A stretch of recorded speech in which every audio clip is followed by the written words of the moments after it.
It's time for Jazz Trivia. Whoa. Let's get started. 1. What do you call a sad jazz musician? Elvis the Presley. 2. What does a rock guitarist say to a jazz guitarist? What? To the airport, please. 3. Why do farmers play jazz to their corn? Because it's easy on their ears. And we're going to get a fantastic look at this wonderful Isham Jones tune, There Is No Greater Love. Now, check out how you can get more videos like this one. Just navigate to Bruce Grigori Video on Demand.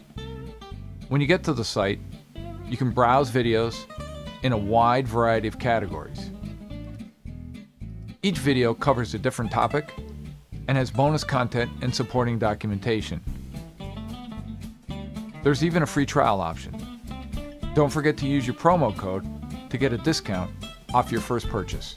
And the link for that promo code is in the description down below. Now, if you dig the video, throw it a like, hit the subscribe button, and don't forget to hit the bell notification because that's going to let you know every time I upload a new video.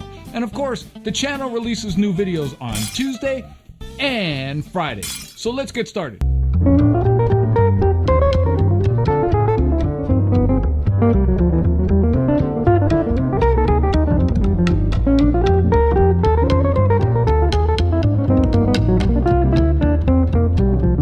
Dig it. There is no greater love. Man, how do I love this tune? It's a fantastic one, and it's unique, and of course it's a very common jazz standard, so it's one that you really need in your inventory or your book of tunes.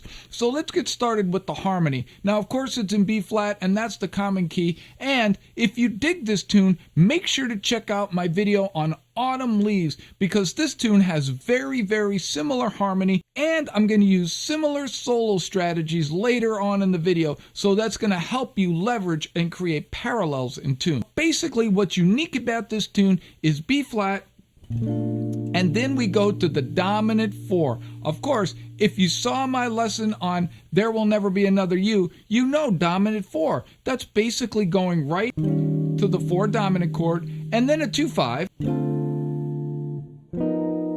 to another dominant, C dominant, and we're thinking of that as the dominant 2. So what's that tune? A Train. So now we've got some leverage and some parallels. We've got the dominant 4 and the dominant 2, and we know how to blow over both of those. We're basically thinking of both of those as non-resolving dominants, even though we're in the key of B flat, basically. But we've got melodic minor, so we're using B flat melodic minor or E flat Lydian flat 7, and then C melodic minor. So if you forget how to get to the melodic minor, you have to think of the 5th of the chord. So in E flat 7, I'm thinking of the 5th, which is in B flat. So I'm playing a B flat melodic minor or E flat Lydian flat 7.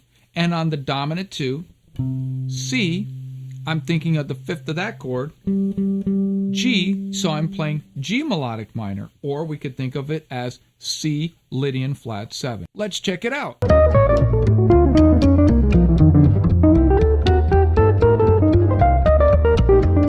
Of course, I'm going to get deeper into soloing on this tune later in the video, but first, let's go over this fantastic melody. Let's give it a listen.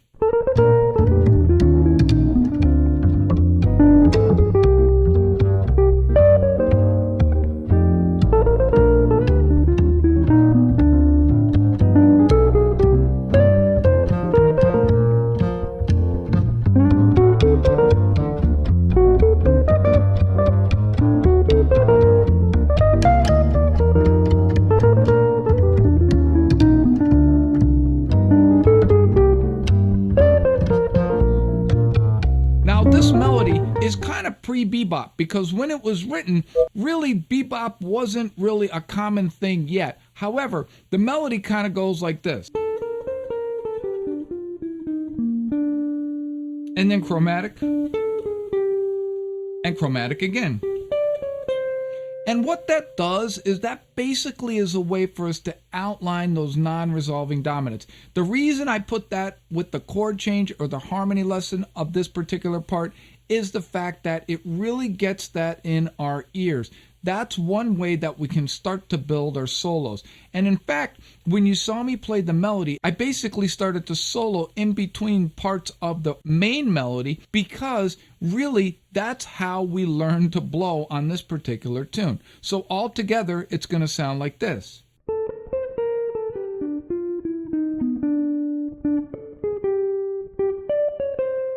And then it repeats with a little twist.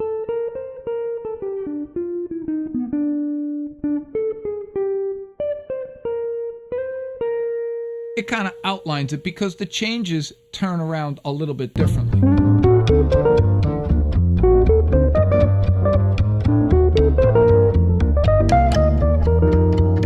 So the melody on the bridge is basically going to sound like this. We're just outlining those minor changes. Check it out. And again. And again.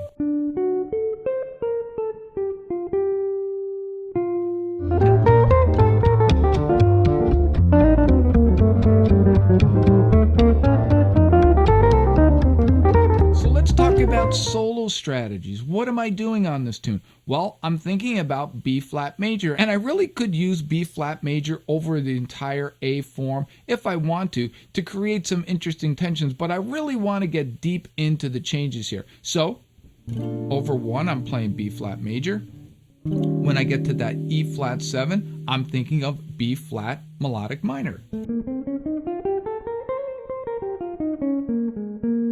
Then a 2-5 to C. So I'm playing C major, or thinking of it as C major there. And instead of getting to C major, I'm resolving to C dominant. Very similar to Unit 7. I'm resolving to a dominant chord. So I'm basically thinking of a non-resolving dominant and playing G melodic minor.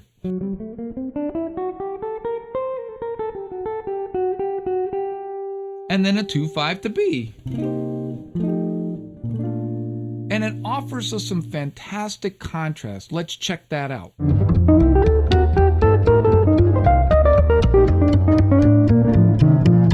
then, of course, the bridge is very similar to Autumn Leaves, except we're having the measures. So instead of having 4 measures, we have 2, and it's like this.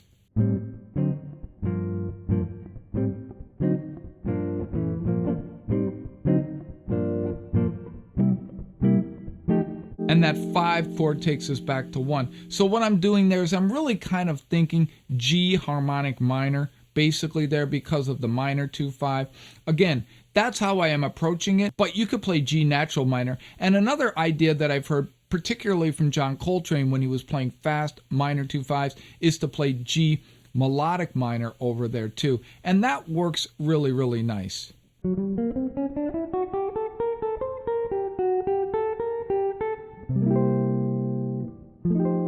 It's a really nice sound, but typically I'm playing harmonic minor over that progression. And that's really the entire tune.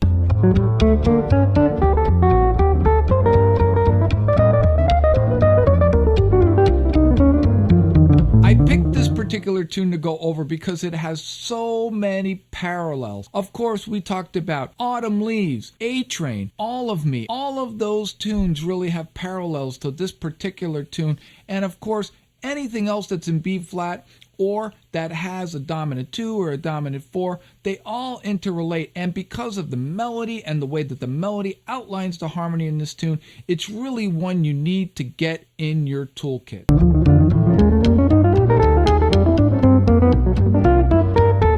Dig it. There is no greater love. I can't say it any more powerful than that. It is a fantastic tune that you need to learn. The melody's not super complex, the harmony's not super complex, and we've got some great harmonic devices that we can get our ears into deep. Now, if you dig this video, make sure to check out my video on the A-Train and all of the other videos on the bhx.tv site. Of course, the channel releases new videos on every Tuesday and every Friday. And don't forget to check out the new series on the channel, Every Wednesday, jazz standards you need to know. And I will see you next time. Peace.